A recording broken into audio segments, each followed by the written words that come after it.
Met Johannes 19 vers 28.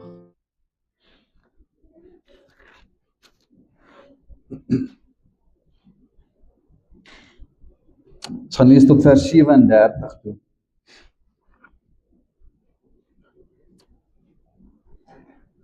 Hierna, omdat hy Jesus geweet het dat alles al volbring was, sodat die skrif vervul sou word, het Jesus gesê, ek het dors. En daar het 'n kan vol asyn gestaan en hulle het 'n spons met asyn gevul en op 'n hisopstingel gesit en aan sy mond gebring. En toe Jesus die asyn geneem het, sê hy, dit is volbring. En hy het sy hoof gebuig en die gees gegee. En dat die liggame nie op die Sabbat aan die kruis sou bly nie, aangesien dat die voorbereiding was, want die dag van daardie Sabbat was groot, het die Jode Pilatus gevra dat hulle bene gebreek en hulle weggeneem moes word. Die soldate het toe gekom en die bene van die eerste een gebreek en van die ander een wat saam met hom gekruisig was. Maar toe hulle by Jesus kom en sien dat hy al dood was, het hulle sy bene nie gebreek nie.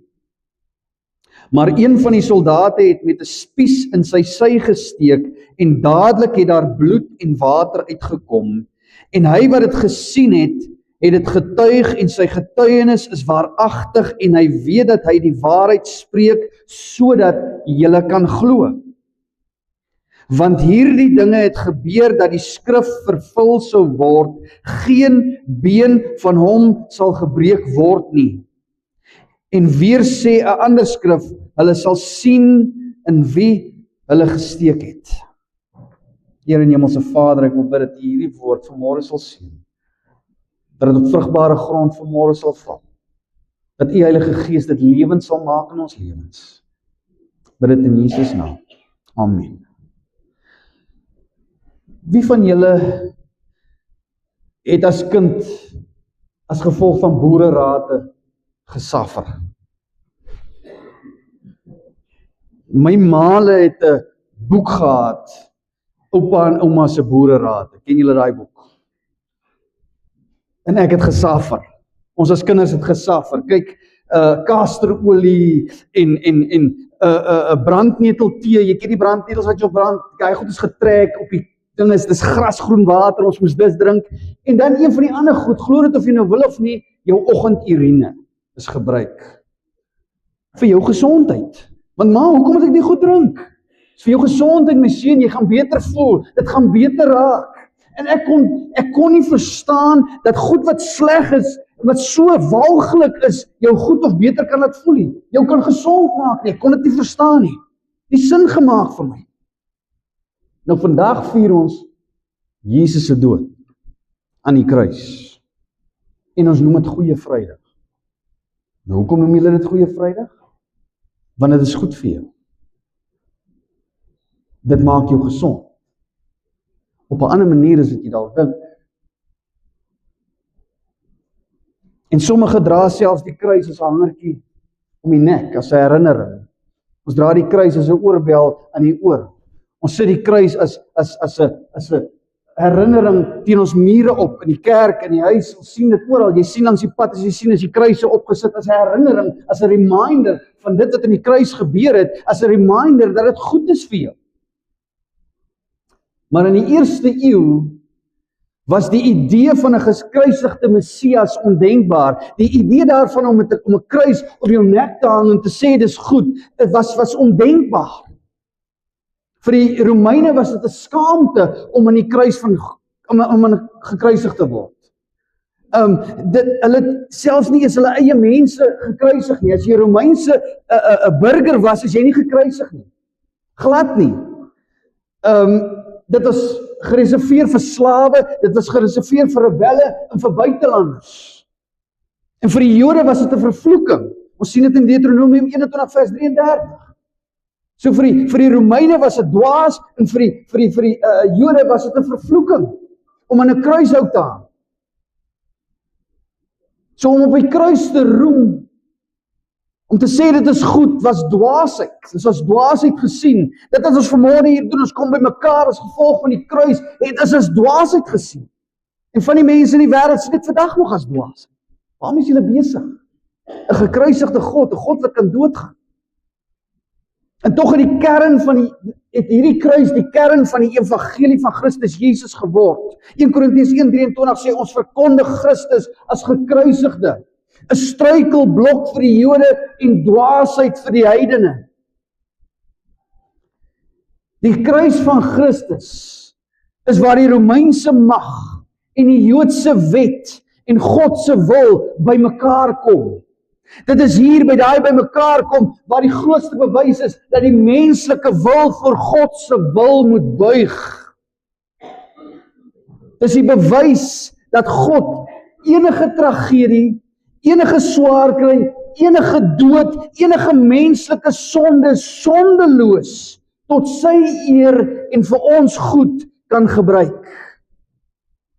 Toorie Roberts het gesê, chaos is die doek waarop God sy beste werk doen. Ek gaan dit weer lees. Chaos is die doek waarop God sy beste werk doen. So ek weet nie hoe lyk jou lewe vanmôre. Is dit chaos? Sit jy mekaar? Het jy pyn? Daar's hoop. Gevolg van die kruis.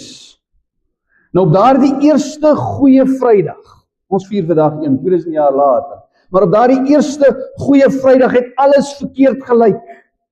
Ek meen die Messias, die held van hierdie storie, is veronderstel om te regeer. Hy's nie veronderstel om te lei nie. Hy was veronderstel om ons te verlos, nie om te sterf aan 'n kruishout nie. En na sy arrestasie is hy geboei soos 'n gewone krimineel, sê die skrif. En Jesus is van bakboord na stuurboord gestuur, asof hy nie mag het om enigiets te doen nie. En hy binne die tydperk van 'n paar uur het hy 6 verhore ondergaan. Dit was amper soos kinders wat 'n game speel, daar's verskillende levels. Hy moes 6 verskillende levels deurgaan. En daar was 3 fases waar hy voor die Joodse leierskap gestaan het. Heel eerstes was hy die voorlopige verhoor voor Annas, die vorige hoofpriester. En toe het hulle daai nagverhoor gehad waar hy voor Kajafas gaan staan het, wat die huidige hoofpriester op daardie stadium was. En dan het hy die laaste oggendsitting gehad waar hulle voor die hele Sanhedrin, die Joodse raad gaan sit het om hierdie uitspraak te formaliseer. En wat was die aanklagte teen hom? Was godslaster. Omdat hy dit durf waag het om te sê dat hy die seun van God is. Godslaster, want onthou nou, in die Joodse brein beteken dit dat as hy sê hy is die seun van God, maak hy homself een met God. Dis eintlik wat hy doen.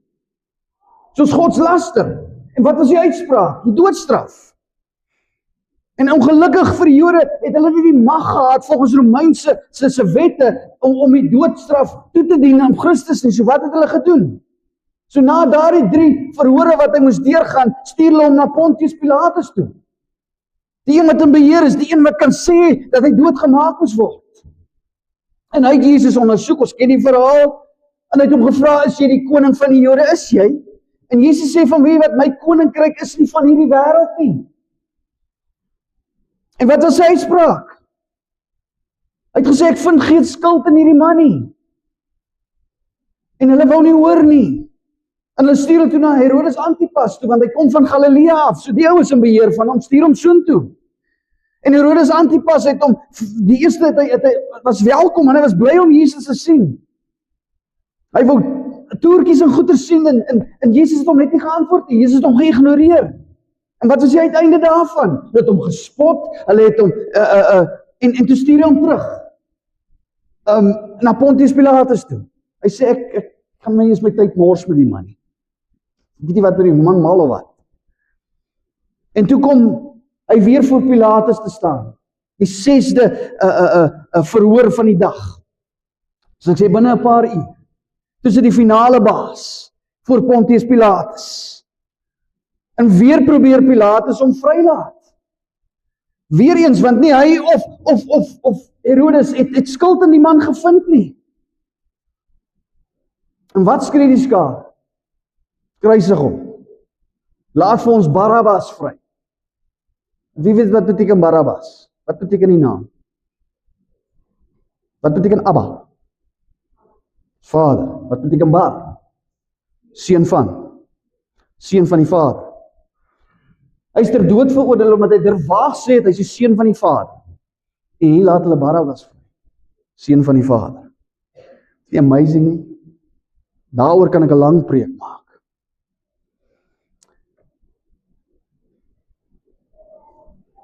En so word hy gestuur om gegeesel te word en uiteindelik gekruisig te word.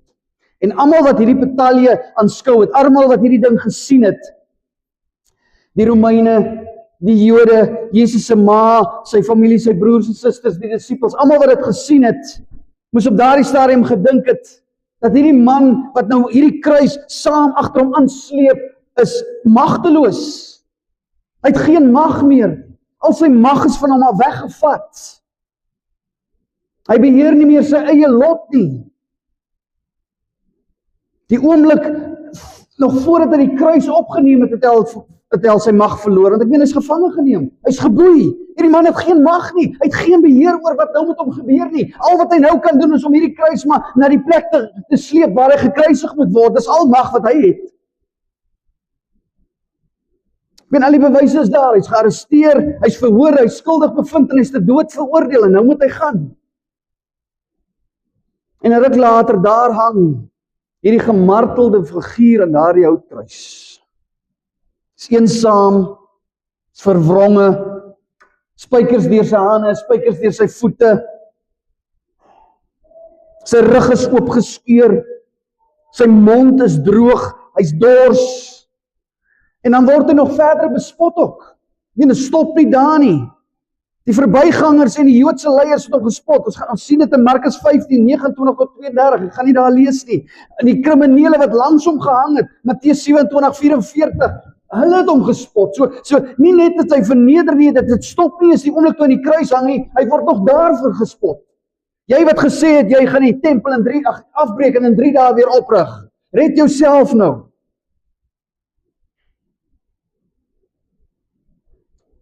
En daar sterf hierdie held van hierdie dag. Daar sterf hierdie Here aan daardie kruis. Gedompel in 'n godverlate duisternis. En al die bewyse dui daarop dat hierdie hoofkarakter uitoorlê is. En dat die fliek nou verby is. Dis nie een van daai flieks wat my vrou nie van hou nie, waar die hero sterf op die einde van die dag. Die flieks wat ek kyk en sy kyk nie, dis een van hulle. Hy het 'n slegte einde. Ek wil dit nie kyk nie, ek sal dit nie weer kyk, ek het my tyd gemors. So ek kan net dink hoe sy disippels moes gevoel het. Ons het ons tyd gemors, hier sterf aan die kruis van Golgotha, en hulle het gaan vlug, hulle het gaan wegkruip, julle ken die verhaal. Nou om te dink dat jy die hoofkarakter in hierdie stadium van die wêreldgeskiedenis is, om te dink dat die Bybel en die lewe wat jy leef, alles om jouself draai, is 'n algemene, gevaarlike wanopvatting van alle sogenaamde Christene, of van meeste, kom ons noem dit meeste Christene. Die Bybel word gelees as 'n selfhelp handleiding, waar alles daarin, alles wat hierin is rondom my gesentreer. Hulle noem dit die hoofkarakter-sindroom. Nie net alleen dink jy dat jy alles rondom jou lewe draai nie, jy dink dat ander mense ook so dink. As jy instap, is die Here wat jy aankom. Jy dink hulle dink so. En dit sluit my in. Want ek stap in die straat af, en ek sien die straatveer, en ek sien die vrou wat stap met 'n hond, ek sien die man wat besig is om te draf, die ou wat voor my ry, die onbeskofte taxi-drywer, hulle is almal bykarakters in my lewensverhaal. Ek is die hoofkarakter. Maar hulle is eintlik nie, want hulle is die hoofkarakters in hulle eie lewens. Jy is die bykarakter in hulle lewens. Daar het enige man en vrou, sendelinge, in een van die agtergeblewe woonbuurte in Londen ingetrek. Gaan swaar, dis dwelms, dis drank, dis al hierdie prostitusie, dis chaos. En hulle noem dit die Eden-projek. Wat hulle doen is kinders van die Here gaan en hulle trek binne in so 'n woonbuurt in. En die idee is dat deur jou Christen teenwoordigheid op daardie plek, net met jou liefde en die feit dat jy die evangelie daar uitdra en uitleef, begin jy die atmosfeer daar verander. Dit is die idee van hierdie Eden-projek. En hierdie man en vrou trek in hierdie woonstel blok in. En toe hulle klaar ingetrek, hulle eerste dag, toe besluit hierdie man, hy sê vir sy vrou, weet wat, ek gaan gou die bure loop groet. Net vir hulle sê ek is hier. Hulle moet weet van ons is hier. En hy gaan by die deur uit, en onthou, dis bure bo, dis bure onder, dis bure langsom, dis voor hom. So, daar's klomp woonstelle rondom hom. En so dis die regte plek om te wees. En hy stap by die deur uit en hy klop aan die eerste deur en niemand maak oop nie. Kom by die tweede deur, klop weer, niemand maak oop nie. By die derde deur wat hy klop en niemand maak oop nie, begin hy voel en hy sê, hy getuig dat hy sê, toe voel hy hier in sy hart, ja, weet die mense dat die hoofkarakter nie opgedaag het nie, wat is die storie hier? Ek is hier om lewens te red, ek is hier om hulle te kom help, ek is hier vir hulle, weet hulle dit nie? En hy klop aan die vierde deur. En wat klink voel soos die ewigheid, hy wou net omdraai en dink, hier gaan niemand opmaak nie. Maak 'n vrou die deur oop, sy so na 30's. En hy sê, wie wat, my naam is Jeremy, ek wil net vir jou sê, ons het vandag hier ingetrek, ek wil myself net kom voorstel. En sy het vir Jeremy so op en af gekyk, en sy het vir hom gevra, nou wat wil nou, wil jy nou 'n prys wen? Sterkte vir jou, en sy klap die deur in sy gesig.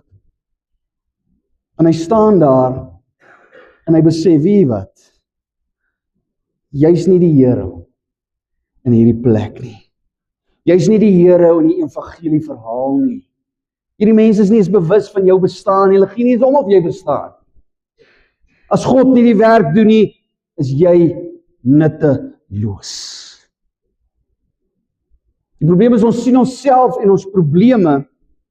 Ek is Dawid en my probleme is Goliat, wat oorwin moet word. Ek is Moses en my probleme is die Rooi See wat oopgekloof moet word. Ek is Gideon en ek moet hierdie massiewe Midianitiese weermag trotseer met slegs 300 man. Dit is die algemene manier om die Bybel te lees. Ek sê ons almal doen dit partykeer. Alles hang van my af. Elke belofte in hierdie woord is nommerpas vir my gemaak.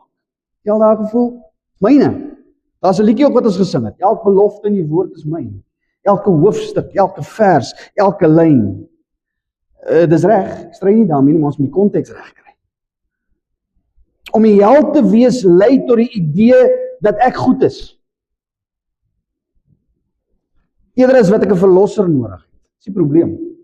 Dis waantoe dit afdrup as ons daarheen gaan, as ons daar begin. Ek sien myself as die verlosser, eerder as om te wys na die een wat kan verlos. En dit lei gewoonlik tot baie druk en baie frustrasie. Kinders van die Here, hy sê my volk gaan ten gronde weens gebrek aan kennis, en hier's een van hulle, jy suffer, jy druk, hoekom want jy dink jy's die Here in jou eie lewensverhaal? Dis die probleem. Ons deursoek die Bybel na 7 stappe om meer dapper te wees. En dan soek ons die skrif, ek soek meer, daar moet 20 stappe wees om meer geloof te hê. En dan moet daar 30 stappe wees om beter finansies te hê. Die probleem is, jy loop die gevaar dat ons geloof dan 'n swaar las begin word van reëls en regulasies en moets en moenies. Weer eens, dis 'n las wat op jou gepak word, want jy wil 'n verantwoordelikheid vat vir iets wat jy nie kan hanteer nie.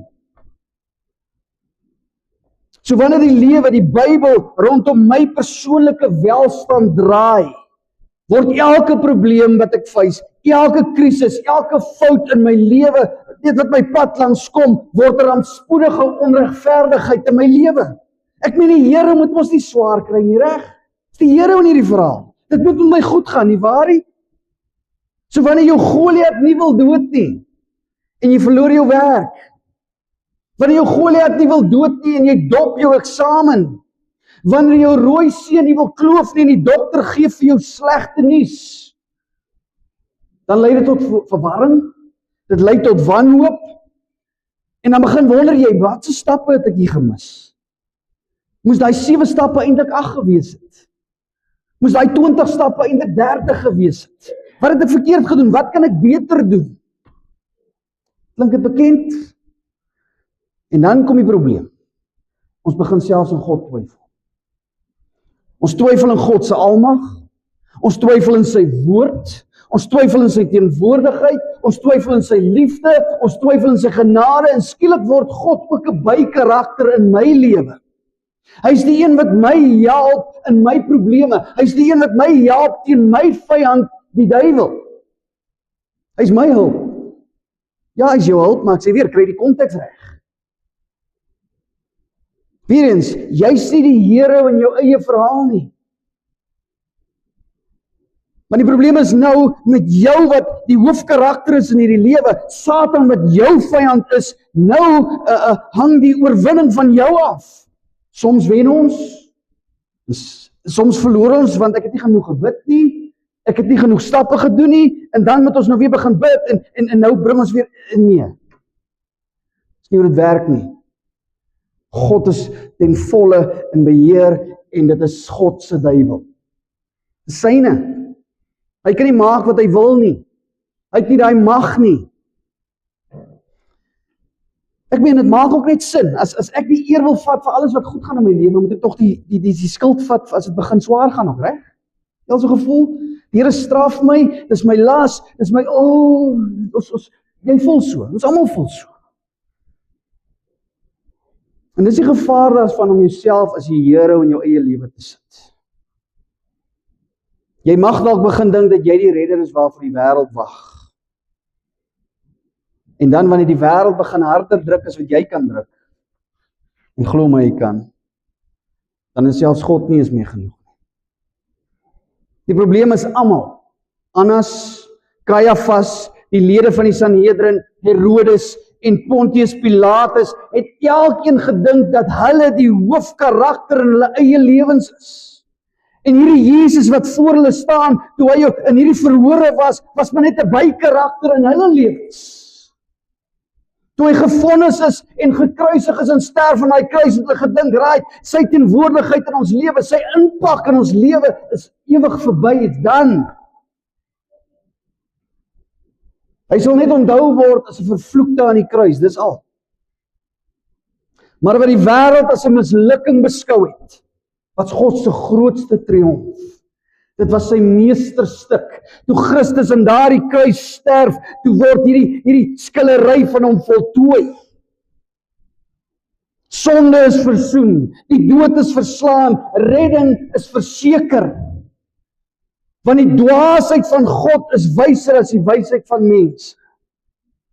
En die swakheid van God is sterker as die krag van mense. 1 Korintiërs 1:25. Dit wat die wêreld dwaasheid noem, gebruik God om ons te red. Dit wat swak en verslaane lyk, is die krag van God. Dit wat agterlik lyk, is die plan van God se koninkryk wat besig is om te werk. En die kruis staan uit as die uiteindelike bewys van God se alomteenwoordigheid, van sy almag, van sy triomf oor dood en die sonde. Profeseë openbaar dat God ten volle in beheer was toe Jesus aan daardie kruis hang. In sy inhegtenisneming, in sy marteling, in sy kruisiging was Jesus die hoofkarakter. Hy was die myn ou. Jesaja 53, blaai saam met my. Ons ken almal daai skrif. Jesaja 53. Ons lees vanaf vers 2. En hier vertel hulle vir jou die hele verhaal. Hy sê, en hy het geen gestalte of heerlikheid gehad, dat ons hom sou aansien nie, en geen voorkoms dat ons hom sou begeer nie.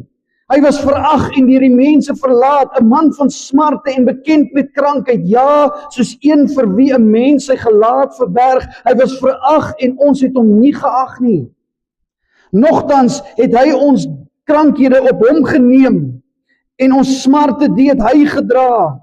Maar ons het hom gehou vir een wat geplaag, deur God geslaan en verdruk was. Vers 5, maar hy is ter wille van ons oortredinge deurboor, ter wille van ons ongeregtighede is hy verspreisel. Die straf wat vir ons die vrede aanbring was op hom, en deur sy wonde het daar vir ons genesing gekom. En hier is die goeie nuus. Dit was God se plan van die begin af. Dit was nie buite sy beheer nie. Lees net verder, vers 10, in hy selfe gedeelte. Hy sê, maar dit het die Here behaag om hom te verbrysel. Hy het hom krank gemaak. Wie het hom verbrysel? Die Vader.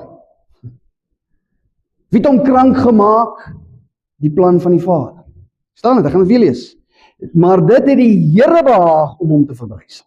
Hy het hom krank gemaak. Jy sal sien al twee hye daar is in hoofletters. Hy, God die Vader, het hom krank gemaak. Was nie buite sy beheer nie.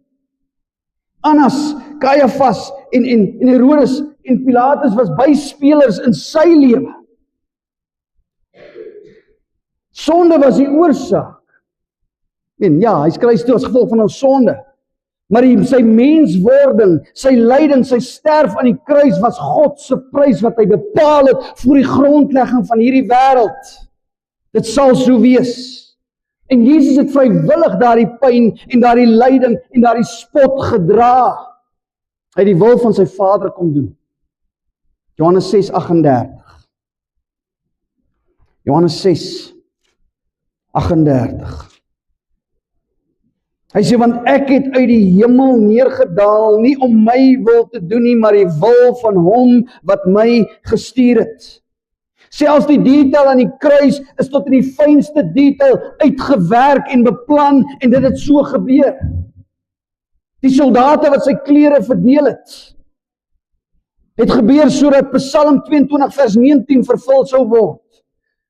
Die feit dat hy deur almal gespot is, het gebeur sodat Psalm 22 vers 8 tot 9 vervul sou word. Die feit dat hy uitgeroep het, ek het dors. Ja, hy was dors, maar hy het ook gedoen sodat vervul sou word Psalm 69 vers 22. Hy het uitgeroep, my God, waarom het U my verlaat, sodat Psalm 22 vers 1 in vervulling sou gaan. Jesus sterf, sodat Genesis 3 vers 15 in vervulling sal gaan. En wat is dit? Ons is nou in die tuin van Eden. En hier is hierdie belofte. Eva het die vrug gepluk.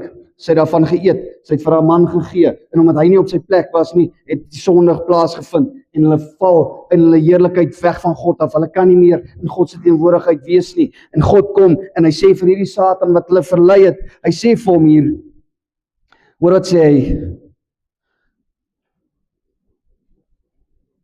Vers 15, 3 vers 15, hy sê, en ek sal vyandskap stel tussen jou en die vrou, en tussen jou saad en haar saad. En hy sal jou die kop vermorsel, en jy sal hom in die hakskeen byt. En hier, aan die kruis van Golgotha, word hy belofte vervul.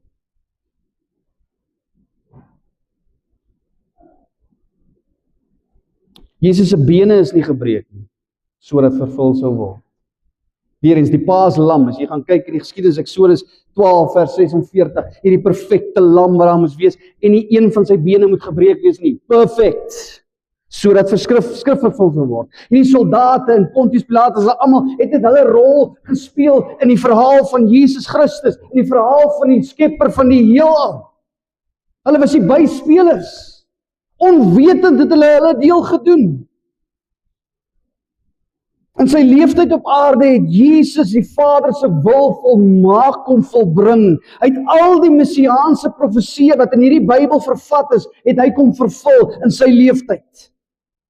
Nou wil dit so 'n bietjie wiskundig gaan uitwerk, wat is die kanse dat een man hierdie profesieë kon vervul? Nou het gegaan en uitgewerk, as een persoon net 8 messiaanse profesieë sou vervul. Scary, ek ken nie sulke getalle nie. Dit is 1 uit 100 kwadriljoen. Wat?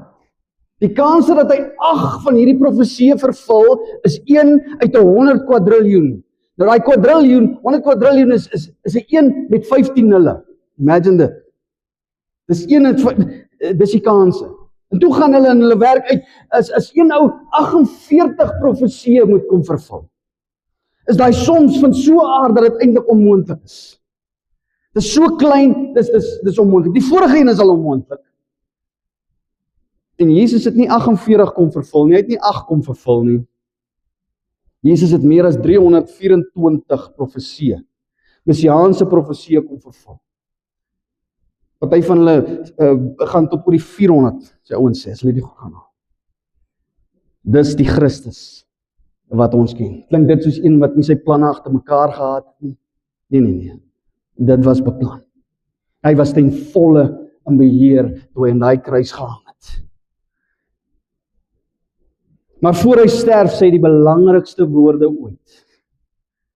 Hy sê teteleste. Ten volle betaal in finansiële terme. Teteleste. Die stryd is gewen in militêre terme. Teteleste. Die missie is volbring met betrekking tot verlossing. Ek het dit volbring, dit is klaar, it is done. Daar's niks meer by te voeg nie. Dit is klaar, dit is klaar, dit is klaar. Wat meer wil jy byvoeg? Wat wil jy bysit? Dit wat bepaal is vir die grondlegging van die wêreld het plaasgevind. My bloed is gestort, my lewe is vir jou gegee. Wat meer wil jy hê? Die skuld vir ons sonde is betaal. Die stryd teen sonde is gewen. Die missie van ons verlossing is voltooi. Dis klaar. Jesus is soewerein selfs oor die dood. Hy was nie 'n slagoffer van omstandighede nie. Hy voltooi 'n bewustelike sending. En hier's die catch van hierdie movie. Jy het hulle fliek gekyk wat vir jou 'n hele draai maak hier op die einde. Jy het dit nie verwag nie. En hierdie is een van daai. Net toe jy dink is dood, dis verby, dis klaar, daar's niks meer te doen nie. Dan sê die skrif vir jou, as die vyand geweet het wat die kruis van Golgotha sou bewerkstellig, sou hulle hom nie gekruisig het. Jy het al gesien? Blaai saam met 1 Korintiërs 2. 1 Korintiërs 2. Vers 7 tot 8. 1 Korintiërs 2 vers 7 tot 8. En hier praat hy van die kruis. Hy praat van die kruisdood. Vers 7 tot 8. Hy sê, maar ons spreek die wysheid van God, wat bestaan in verborgenheid, wat bedek was, en wat God van ewigheid af voorbeskik het tot ons heerlikheid. So, hy dit hierdie kruisdood voorbeskik voor die grondlegging van die wêreld vir ons heerlikheid, vir jou goed. Dis soos hy boererater, dit maak nie sin nie. Hy sê, hierdie plan was vir jou goed. Hy sê, hierdie plan wat niemand van die heersers van hierdie wêreld geken het nie, want as hulle dit geken het, sou hulle die Here van die heerlikheid nie gekruisig het nie. Wow. Het jy dit al gehoor? As Satan geweet het, wat daai kruisdood sou doen, dat God sy verlore skape sou kom vrymaak, die wat sy naam in die boek van die lewe geskryf is voor die grondlegging van hierdie wêreld, dan as hy geweet het wat gaan gebeur, die oomblik wat Jesus sy asem uitblaas, die oomblik wat hy sê teteleste, die oomblik wat hy sê dit is volbring, dit is klaar, as hy geweet het wat dit sou gebeur het, sou hy gesorg het dat Jesus nie gekruisig word. En dan was ek en jy nog steeds dood in ons sonde, nog steeds verlore. So as die dood aan die kruis binne God se plan was, as die dood aan die kruis nie buite God se beheer was nie, word God nie afgeskrik deur die chaos en swaar kry en pyn en lyding in jou lewe nie. Hy gebruik dit om sy soewereinheid en sy heerlikheid te openbaar. Hy gebruik dit om jou te vorm na die beeld van sy seun. As die Bybel gelees word as 'n selfhelp handleiding, wat op my gesentreer is, dan word die lewe 'n swaar las wat ek nie kan hanteer nie. Ek sit met probleme wat ek nie verstaan nie. Maar wanneer ek eerder hierdie woord beskou, hierdie Bybel beskou, as 'n groot verhaal oor die skepper van die heelal, sy karakter en die feit dat hy gekom het om sy volk te kom bevry, dan verdwyn daardie druk van Here, wees in my eie lewe. Dan verdwyn daar die druk van stres oor, hoe gaan ek die evangelie uitdra? Hoe gaan ek vir mense 'n voorbeeld wees? Hoewel dit moeilik mag lyk om te los, om te sê, Here, ek los dit in u hande. Dit lyk moeilik om nie die held in jou eie lewe te wees nie. Maar om te besef dat dit nie oor jou gaan nie. Dis eintlik goeie nuus. Want dit lei my om op God te vertrou, op sy krag staan te maak, om te weet hy is in beheer, al verstaan ek nie. Dawid is nie jy nie. Jesus is die een wat die stryd wen, wat jy nie kon wen nie. Moses is nie jy nie. Jesus is die middelaar wat jou kon verlos van jou skuld en die sonde wat jy nie kon betaal nie. Gideon is nie jy nie. Dis net weer eens God wat Jesus wat vir ons herinner dat God dit wat swak lyk gebruik tot eer van sy naam. Ek ben 300 man teen 'n magtige weermag. En dan hy 300 man eintlik niks gedoen nie, gaan lees die skrif.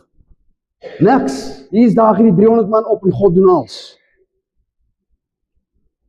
So die lewe is 'n storie waarin God jou nooi om 'n karakter te word in sy verhaal, om deel te neem aan iets groter as wat jy is.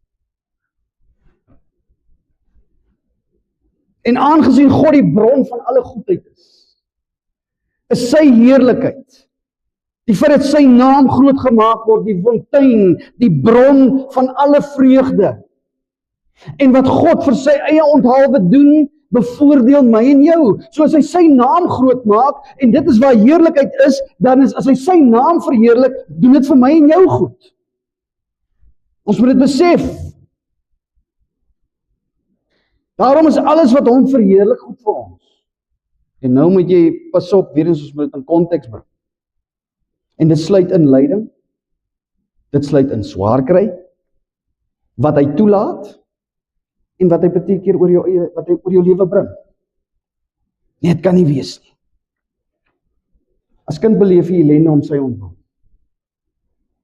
Jesaja 48 vers 10 tot 11. Laai saam, ek wil jy moet dit sien. Jesaja 48 vers 10 tot 11.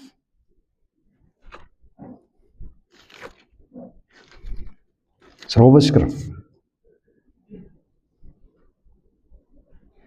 Hy sê, kyk, ek het jou gelouter, maar nie so silwer nie. Ek het jou beproef in die smeltkroes van ellende. Om my ontwil. Sien jy herhaal het 2 keer? Nou in Hebreëus is as jy dink 2 keer herhaal, is dit die ultimate. Kan nie verder nie. Hy sê, ek het jou in die smeltkroes van ellende gesit, om my ontwil, dis eintlik infinity, om my ontwil, as jy swaar in jou lewe beleef, is om sy ontwil, as kind van die Here. Ek sê weer, as jy verlore gaande persoon is, jy ken nog nie vir God nie, dan sit jy met probleme en jy weet nie waar om te gaan nie. Ek sê nog steeds, ek weet nie vandag, hoe moet 'n ou wat nie die Here dien nie, hoe survive jy in 'n wêreld, want dit is vir dieselfde probleme as ek en jy. Hulle is nie gevrywaar daarvan nie.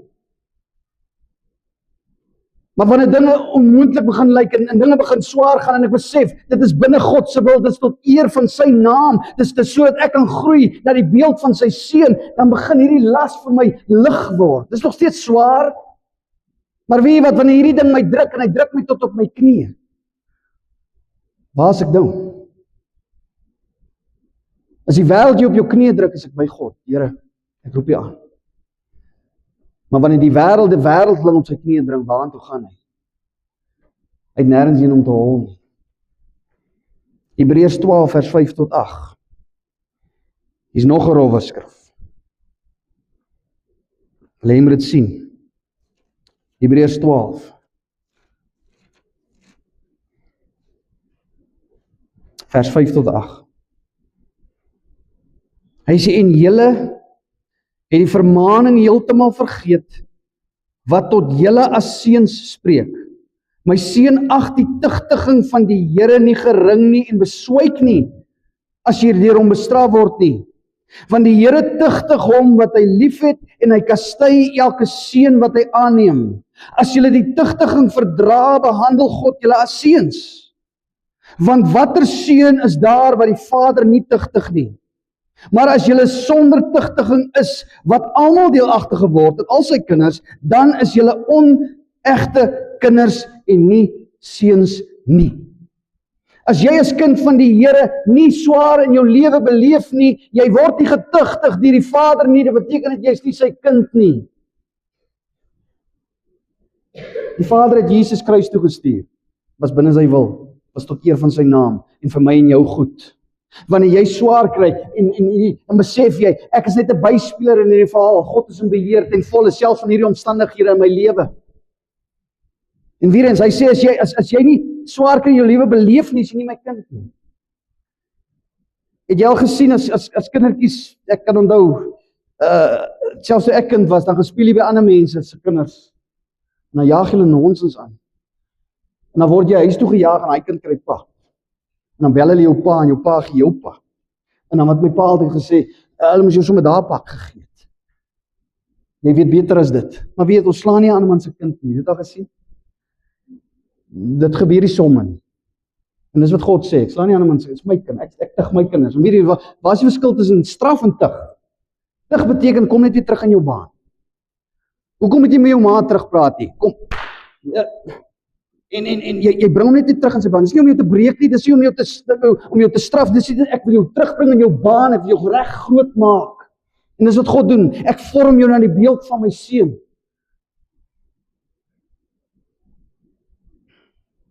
So as siekte, verlamming, 'n motorongeluk, selfs die tronk oor jou pad kom en jou aanspoor om eerder aan God se krag en almag vas te hou, eerder as jou eie, dan verheerlik dit God, reg? Maak nie saak wat se menslike, demoniese, natuurlike omstandighede daarbey betrokke was nie. As jy op jou knieë kom as gevolg van jou omstandighede, dan verheerlik dit God. En dis goed vir jou. Alles is daar. Ek het 'n vriend wat jare terug, as jong man, is hy tronk toe. En hy's vir jare is hy in en uit in die tronk. En hy word deel van die nommersbende. Julle ken die numbers gang, die nommersbende 26, 27 en 28, hy word 'n 26. En onthou as jy Roscamp on Gangs, dit was 'n reeks op die TV, het jy gesien hierdie Amerikaner wat so in die tronke in die wêreld gaan en dan gaan kyk jy hoe die bendes daar is. En toe hy in Suid-Afrika kom en hy ontmoet die nommerbende, die 26, 27 en 28, sy woorde was, dis die rofste bende wat hy nog gesien het in Suid-Afrika. En hierdie vriend van my word 'n 26 bendelid. En vir jare, omtrent 10 jaar is hy in en uit in die tronk. In en uit, in en uit, in en uit.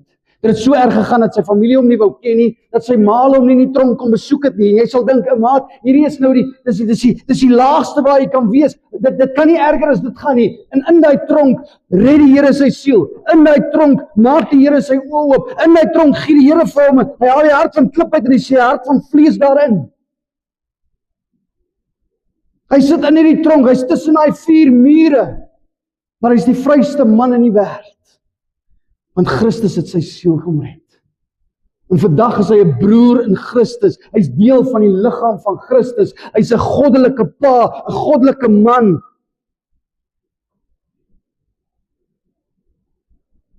Hoeveel mense sê vir jou, waar net jy al gehoor 'n getuienis wat sê, wie wat, toe het goed gegaan het met my. My finansies was reg, my gesondheid was reg, my werk was reg, alles het vlot geloop, my kinders is sharp. En toe die Here, was ek naaste aan die Here. Hoeveel keer het jy dit gehoor? Het is gewoonlik andersom, né? Toe ek op my laagste was. Toe ek nie meer geld gehad het. Dis waar die Here my ontmoet het. Dis waar hy my kom uithaal het. Dis waar ek hom leer ken het. Dis waar ek besef het, ek kan hom vertrou. Dis die stories wat ons hoor. En is gewoonlik die grootste getuienisse is wanneer iemand deur hierdie stryd is en in sy stryd het hy God se almag beleef. Daai is die grootste getuienisse wat ons kan hoor.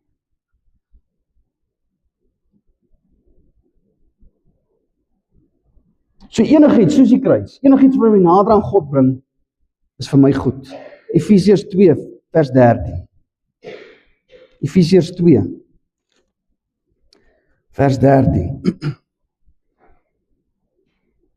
Hy sê, maar nou in Christus Jesus het julle wat vroeër ver was, naby gekom deur die bloed van Christus. Weer eens, hierdie kruis wat ons vanoggend herdenk, het my nader aan God gebring. Dis die punt. Soos dit wat vir hom sleg was, het my nader aan God gebring. En dan Jakobus 1 vers 2 tot 4. Jakobus 1 vers 2 tot 4.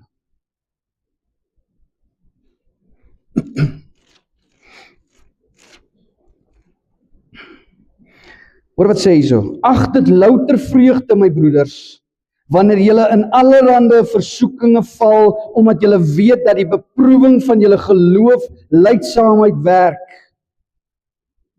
Maar die lydsaamheid moet tot volle verwerkliking kom, sodat julle volmaak en sonder gebrek kan wees en in niks kort kom nie. Moenie jou swaar tyd verag nie.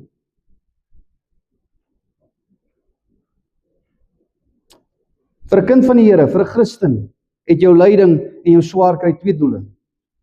Eerstens om God te verheerlik, tweedens vir jou goed. Al verstaan jy dit nie nou nie.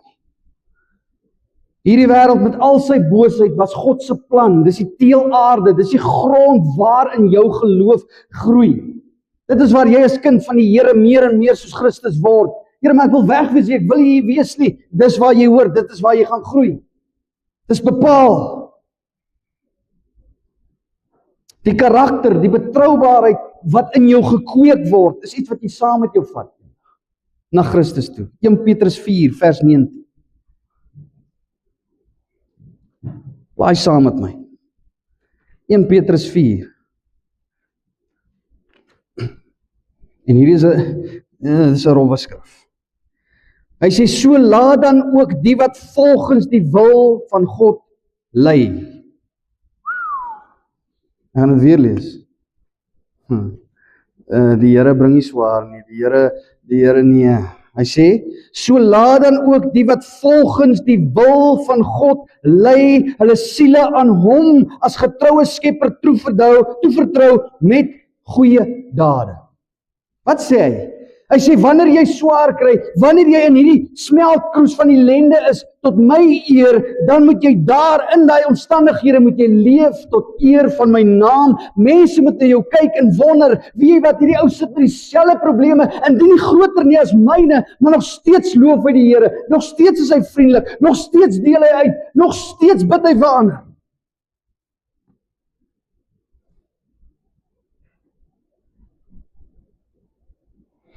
As die lewe oor jou gaan, voel elke terugslag soos 'n persoonlike mislukking. 'n Onregverdige aanval teen my en my gesin. Maar as die lewe oor iets groters gaan as jy in jou lewe, dan het selfs die moeilike hoofstukke in jou lewe, en ons almal het hulle, 'n goddelike en funksionele doel. God mors nooit pyn nie. Hy mors nie jou pyn nie, hy mors nie jou swaar kry nie, hy vergeet nie daarvan nie.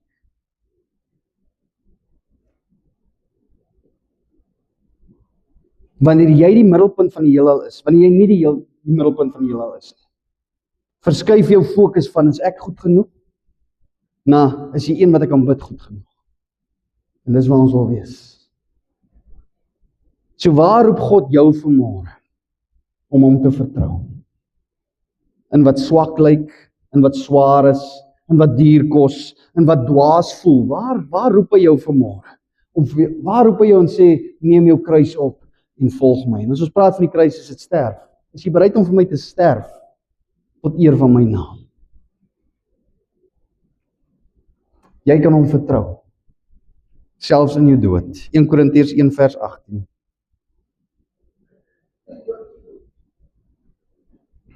In Korintiërs 1 vers 18. Hy sê, want die woord van die kruis is wel dwaasheid vir die wat verlore gaan, maar vir ons wat gered word, is dit die krag van God. Ek wil vanmôre bemoedig. Ons het hierdie God wat kom mens word, hierdie perfekte lewe gelei namens ons, gesterf het aan die kruis van Golgotha, sodat my en jou lewe 'n betekenis kan hê. Sonder hom het dit nie betekenis nie, maar saam met hom is my lewe van onskatbare waarde. En dis die punt. Hou vanmôre aan hom vas. As jy dink aan hierdie kruis vandag, terwyl jy saam met familie en vriende is, herdenk die kruis. Vertel dit oor en oor. Sondag herdenk ons die opstanding. Dit eindig nie hier nie, weer eens, dit stop nie hier nie. 3 dae later, 3 dae later. Jy kan vashou. Jy kan hom vertrou, maak nie saak waar jy gaan. Hy is in die ten volle.